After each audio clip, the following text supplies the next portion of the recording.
welcome. It's episode 14 of the Pikey podcast. I'm Rob, he's Connor. Connor, how are you getting on? Good. Temperature's picked up now, and yeah, good to go. Bit of a chill this week, yeah. That's not to my tastes now. No. The shorts are back on now, and look, let's not see another pair of pants now for another while. Yeah, I moved here to get away from the cold, so come on. Well, we've got a big session to go on Saturday, so we'll preview that. Ireland, New Zealand. We've got a change at Fulham. We've got international soccer. We've got NFL. Let's start with the internationals today, and let's start with the worst first. And I'd say that was the North and Ireland. 0-0 draw today. It's a good nap. Yeah, I was working. I was getting updates there while I was working, and I didn't get many updates because there was nothing happening. No, absolutely nothing. The North had the better of the chances. Darren Randolph was excellent. It's better than your man, was it Bailey Peacock Farrell? Yeah. Goalie, jeez. Yeah. What a name. That's a historical name. Yeah. Randolph man of the match at home against Northern Ireland. You wouldn't want your keeper to be man of the match of a home match now. No, they had a lot more possession as well. They had almost 60% possession, Northern Ireland. It showed too. They were by far the better side. Michael O'Neill for Ireland. Would love to make the switch. Yeah. Yeah, and we'll do a straight swap. One O'Neill for the other. The Nordy fans had a good chant going at James McLean, though. He's one of our own. Yeah. James McLean. I heard he was terrible. Yeah, he was pretty bad, yeah. Yeah, he got a standing ovation going off, though.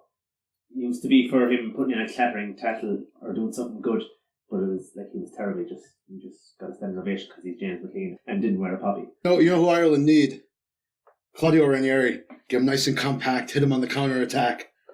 He'd be the manager for Ireland, is Claudio Ranieri. If they're not going to bring back Mick, bring it in. Yeah, 16 teams he's coached, which is an outrageous amount of teams. 1,042 games, winning percentage 45%. He has history of pulling teams from the brink of relegation. Parma in the early 2000s, he got him 17 points in 10 games, which if he gets now, be close. Yeah, but he needs to get like 6-7 wins in 6 months or whatever, which is not that much really, is it? No, not really. And they've got some good players. Yeah. You know, they got Seri, Shurla, even Mitrovic is not bad, Sessegnon. Yeah. They've got some talent there. Yeah. He'll build a house first. He'll get his house in order first. I think Jokanovic went with the garden first, and then he tried to start the house. That's the one thing they need, is to get their house in order. At the back, absolutely, yeah. And then work from there. Then he was known as the Tinkerman before he went to Leicester, but he has done some travelling, huh? Yeah. He named the start 15 times that season. So, look, 2010, with Roma, almost won the league, almost won the cup, lost to Jose Mourinho's treble-winning side. So that's why Mourinho kind of hates him, I think. He was leading the league in the penultimate game, lost that, and then they lost 1-0 in the final of the cup, 10 to Milan. So Milan won Champions League as well that season. Yeah, so that season could have been a lot different for Jose Mourinho. Yeah, Greece, he did a stint in Greece, 4 games, no point.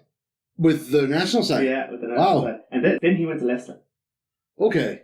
But I give Nigel Pearson a lot of credit for that job. I thought he was a good manager there, yeah. He got things rolling towards the end of the season before, and then Ranieri just didn't touch it, just kept the ball going, and some of the big teams were poor that season. So. Yeah, and I mean, he won the league with Robert Huth and Wes Morgan as his centre-half pairing. Yeah. So, look, and he can't. If anybody can make anything of Tim Ream, it's Claudio Ranieri. Well, if he does, he's a genius. Yeah, Jokanovic, he had to go. That's the first change, really, this season. I think we've been clamoring for that probably since episode 1, actually. No surprise there. Yeah, we said there might be 2 during the international break. Jokanovic is gone. And it's early. It's only been 1 podcast here. We got 4 in the break here. Now it's time for Mark Hughes. USA 0, England 3. Oh, not pretty. Wayne Rooney looked good in his final game in an England shirt. Yeah. Sure, he came on for garbage time at the end. Jadon Sancho, one of the better players on the pitch. Jesse Lingard scored a great goal. Our boy Donald will be very happy about that. Yeah. Trent Alexander-Arnold had a goal, and he was one of the best players on the pitch in the first half before the game kind of fizzled out in the second half. But he looked good. Full England duty again. So States started with their strongest possible 11. Pretty much, yeah. For the most part, anyway. Brad Guzan in your strongest 11. Oh, God. He's not dead yet, no? No, he's still in the team, still first choice keeper. which is a shame because USA, actually, that was the one position where we were doing well. Yeah. First solid 15 years there was a keeper, and seems like the talent's kind of run out there. Tim Weah was good. He's real Liberia caliber up front. Pulisic was the best player for the U.S. by miles and miles and miles.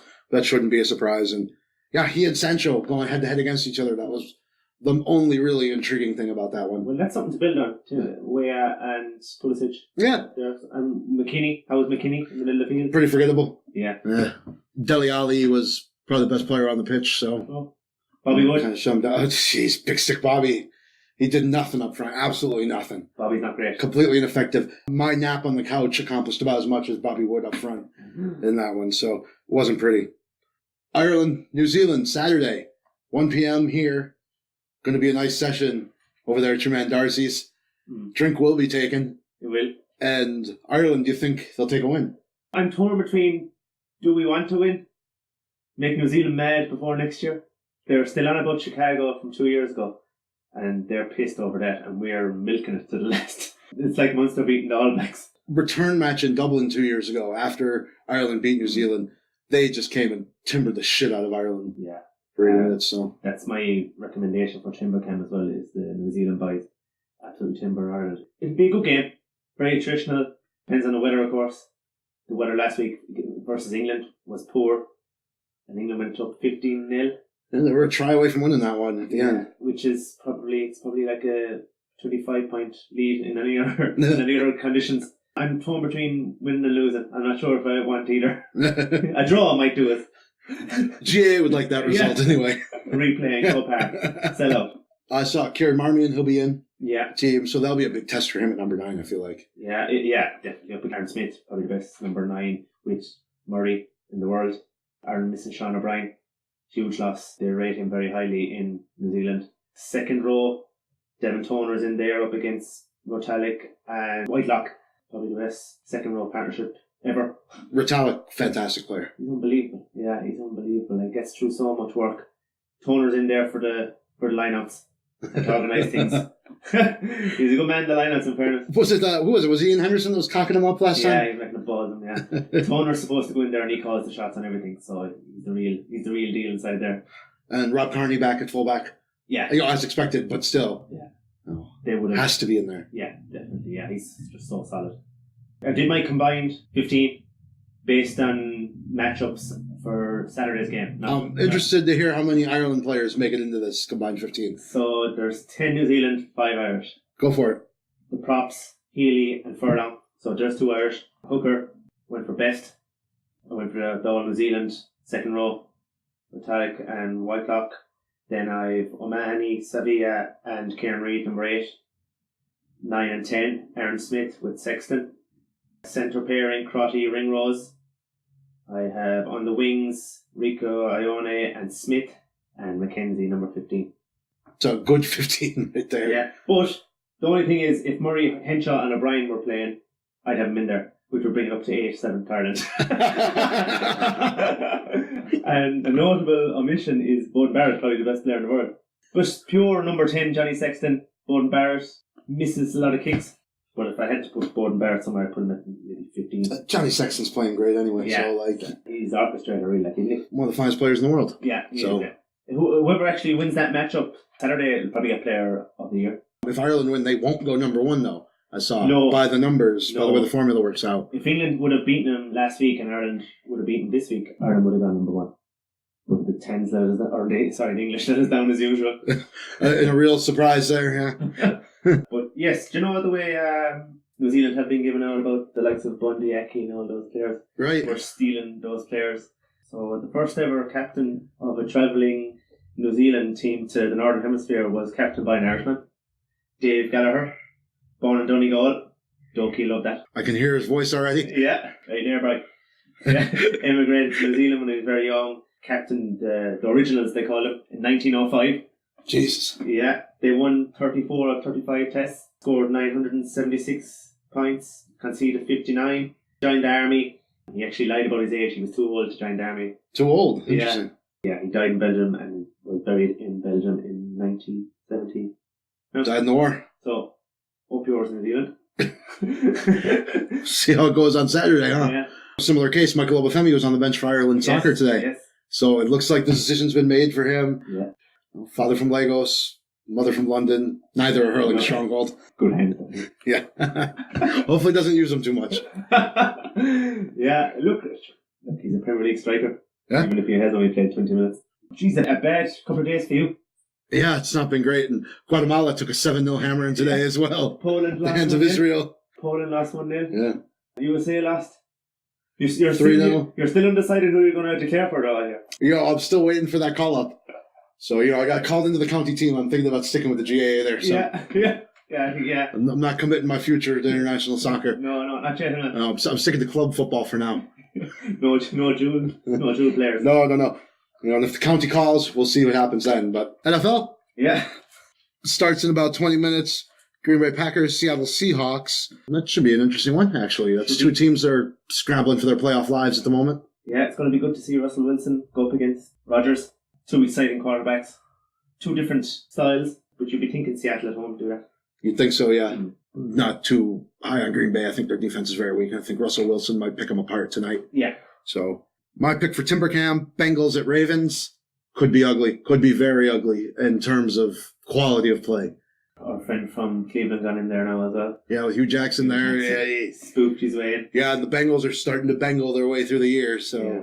He'll have the inside track on Cleveland because they've played him twice, but I don't really think he knew what was I don't think he knew a damn thing about what was happening with the Cleveland Browns. Bigger spoofer, Ranieri or Hugh Jackson? Hugh Jackson, definitely. Ranieri has that Premier League title now. Yeah. And that he can beat everyone with. And your man axed him when early, too. It's not like how Hugh Jackson stuck around for about a year and a half too long. Two teams that are doing better than expected. Texans, Redskins. Meh. Deshaun Watson, very good. Adrian Peterson, he's all right. Two decent teams I'm still not that interested in watching. Yeah. I might take a trip to Texas. That'd be a good crack, yeah. Yeah. It's only over the road, is that? Yeah, were you over when we rented the Airbnb when the Super Bowl was in Houston? No, I was gone home, I think, a couple of months. It was a very ignorant session. Yeah, I'd say that. I believe that. Steelers at Jacksonville. Surely there's a performance in Jacksonville someday, but you'll be looking at Pittsburgh. Yeah, I wouldn't take it in that game. Cowboys, Falcons, two teams that are underachieving. Cowboys got a nice win. Yeah. So, Panthers will smash Lions. You'll be thinking. Yeah, Buccaneers, Giants, I won't be watching. It's a solid waste of time. Titans, Colts. Colts, I'm going to go for. Andrew Luck's looking good. Hasn't been sacked in 4 games. Yeah, might be comeback player of the year. Yeah.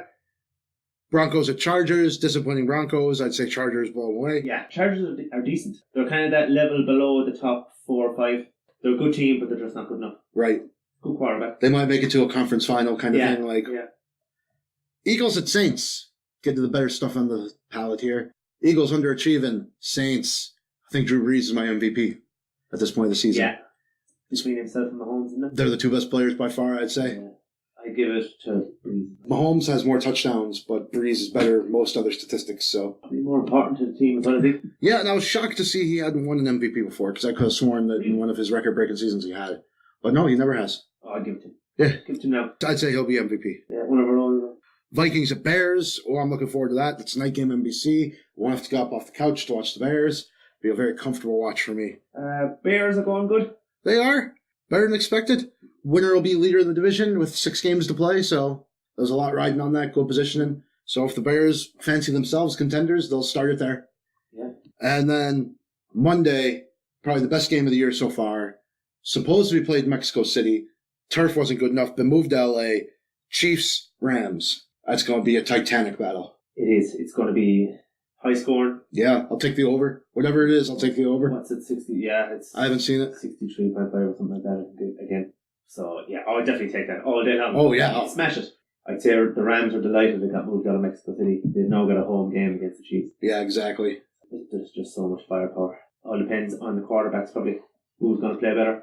What you got there? I have, Le'Veon Bell give up 14.5 million. So the Steelers are massive winners in this. James Conner is going to be paid this year probably about 578,000. Yeah, I saw his rookie deal, yeah. And Le'Veon Bell would have been paid 14.5 million. And when you look at the stats, James Conner... He's slightly surpassed Le'Veon Bell in most of those stats that I've seen. He has, yeah. James Conner, just going on... his pace is just a little bit better. Just going on touchdowns alone, He has 10 rushing touchdowns so far. Le'Veon Bell only had 9 for all of last season. So, that's some going. And there's how many games left? 6. Yeah, 6 games left. And he already has exceeded the rushing touchdowns. And a better character in the dressing room as well. Far less of a distraction. James Conner, good hometown boy. Yeah. Cancer survivor as well. Yeah, home favourite. Where's Le'Veon Bell going to go now? Someone will overpay for him. I can see the Raiders throwing big money at him. Yeah, Raiders. Like a team of spoofers like that. Like a big spoof like John Gruden. Yeah. Throwing his money at him. They have a lot of picks and trades they can do, but would you trust John? No, absolutely not.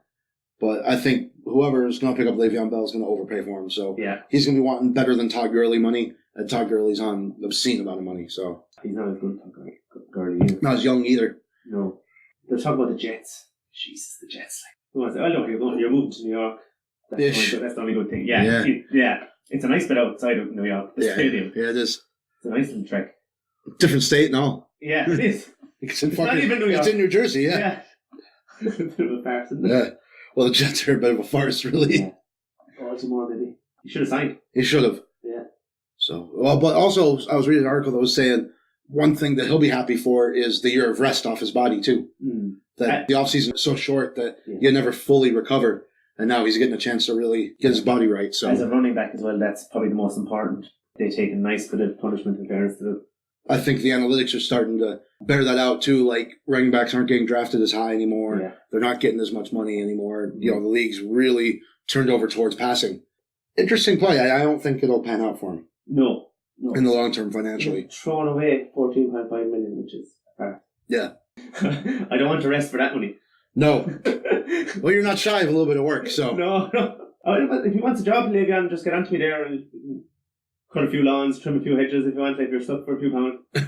Teach what work really is, yeah. Yeah. A few pounds in this pocket, come have a drink with us down there at your man Darcy's. GA. So, the last thing I wanted to mention today, Shane O'Donnell back in the Clare team for the Boston tour. Yeah. He's up around there and he's studying in Harvard. So. I thought that was great for him. Like that's one of those beauty of the GAA things. Yeah. All of a sudden, here comes the banner to Boston for you. Like, fantastic. It's a good spectacle. Very exciting games. I know it's different games. There's no points and stuff. It's all goals. It's 11 aside.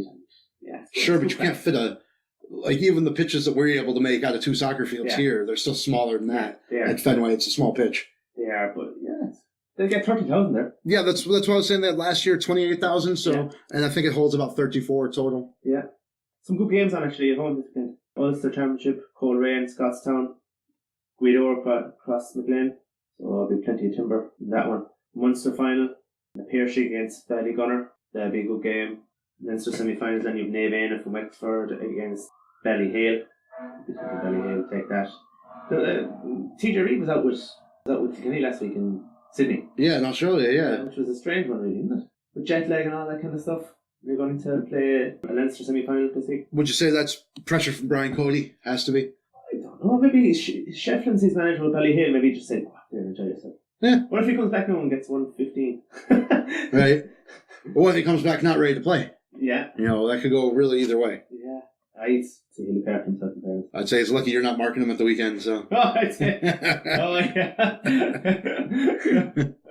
I saw for Scott's Aaron McCary, the former Wolves keeper, article I read about him not getting back into the team. Like he went out to train a couple times after getting released by wherever he was. I think it was Hearts or Ross County or something. He was up in Scotland anyway. And he went home between his soccer contracts, went and trained with Scottstown. He's like, I'm not up to the standard anymore. Yeah. So I thought it was interesting. Yeah, sure. Rory Beggins, the goalkeeper there. Yeah. So he's brought the goalkeeping game up to another level again from Cluxton. Yeah. Niamh Ballyhale, Coolderry Ballyboden. We'll be looking at Ballyhale and Ballyboden there to get to the Leinster final. And the Galway final then as well as on. You've Lee Mellows against Thomas's. Lee Mellows won that last year. That's another Timbercan one. There's about 6 hours of GA on TG Car. Or is it 8 hours? I think it's 8 hours. With the Fenway Classics and all that kind of stuff. Oh, they're showing that as well. Yeah. Might make a day of it. More stuff the national broadcaster hasn't picked up. Buff Egan had a point there on RT. Yeah, no, he's dead right. He's dead right. But I think they're restricted with money there, so, Yeah, just a bit. You hiding from the TV license inspector when he comes around every year? Set the dog in him. Thought about going for that as a Halloween costume next year. TV license. Something scary. We don't have to have a television license over here. No, you don't. That's why they're so amusing. Like the whole fucking concept of a man coming around to inspect you. It's fantastic. Isn't it? Right, we call that the week. That lit. Remember, you can catch the Pikey Podcast every Tuesday and Friday mornings Irish time. You hit us up on the socials, Instagram and Twitter at Pikey Podcast. We are available on SoundCloud and YouTube, and we'll catch you next time. Good luck.